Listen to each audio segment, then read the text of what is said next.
अस्सलाम वालेकुम डॉक्टर साहब। वालेकुम अस्सलाम।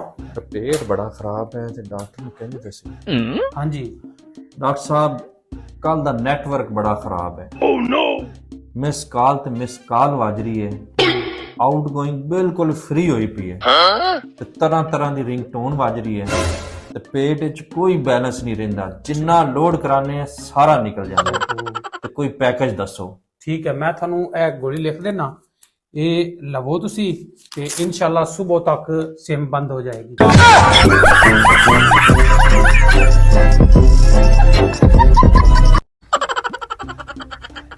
अस्सलाम वालेकुम चौधरी साहब। वालेकुम अस्सलाम। वालेकुम अस्सलाम। चौधरी साहब मेरी शराब छुड़वा दे। छुड़वा देने थोड़े वास्ते दुआ करने हैं। दुआ नहीं करनी, कस्टम वाले नाल गल करनी है।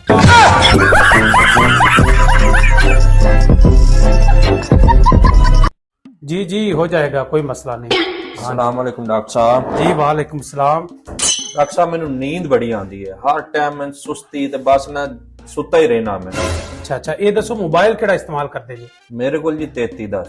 3310 ठीक है। थानू एक अदद एंड्रॉइड फोन ले लवो, ਉਹਦੇ ਵਿੱਚ WhatsApp, Facebook ਤੇ TikTok ਇੰਸਟਾਲ ਕਰੋ, ਇਨਸ਼ਾਅੱਲਾ ਨੀਂਦ ਦਾ ਬੇੜਾ ਹੀ ਗਰਕ ਹੋ ਜਾਏਗਾ।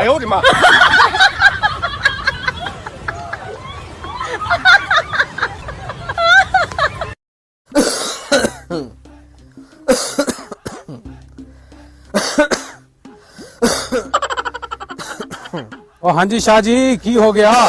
पाजी काली खांसी हो गई। ओए कोई मसला नहीं है, नॉर्मल है, जल्द ठीक हो जाएगा। घबराना नहीं, परेशान नहीं होना। ठीक है पाजी। हाँ जी, अल्लाह खैर करेगा। और शाह जी की हो गया? काली खांसी हो गई जी। काली खांसी हो गई जी। ओए होए, ये ताई नु भी होई सी। अच्छा, फिर डॉक्टर ने जवाब दे दिता तो फिर वो अल्लाह नु प्यारे हो गए।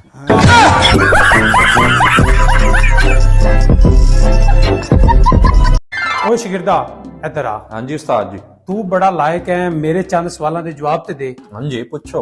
टीपू सुल्तान किहड़ी जंग विच शहीद होए सन? अपनी आखिरी जंग च। ऐलाने आजादी दे दस्तखत किथे होए सन? सफे दे आखिर ते। दरियाए सिंध किथे बहंदा है? जमीन ते।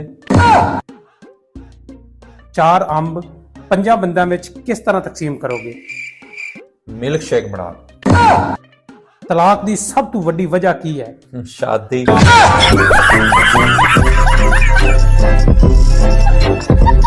उम्र सारी यारा माल्टे की रेट लाए नहीं? 100 दे 10। 100 दे 10? हाँ जी। ਉਹ ਜਾਇਜ਼ ਕਰ ਯਾਰ। ਤੁਸੀਂ 80 ਦੇ 8 ਲੈ ਲਓ। ਹਾਂ ਇਹ ਗੱਲ ਹੈ ਨਾ, ਕਰ ਦਿਓ 8 ਮਾਲਟੇ।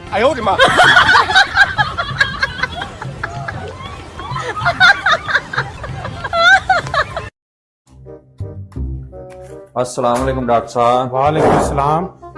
डॉक्टर साहब ਮੈਨੂੰ 2 ਸਾਲ ਪਹਿਲੇ ਬੁਖਾਰ ਹੋਇਆ ਸੀ। ਅੱਛਾ ਫਿਰ? ਮੈਂ ਤੋਂ ਗੁਜ਼ਰ ਰਿਹਾ ਸੀ ਤੇ ਮੈਂ ਕਿਹਾ ਤੁਹਾਡੇ ਕੋਲ ਪੁੱਛ ਲੈ, ਤੁਸੀਂ ਨਾਣ ਤੋਂ ਮਨਾ ਕੀਤਾ ਸੀ। ਤੁਹਾਡੀ ਇਜਾਜ਼ਤ ਹੋਵੇ ਤਾਂ ਹੁਣ ਮੈਂ ਨਾਲ ਆ।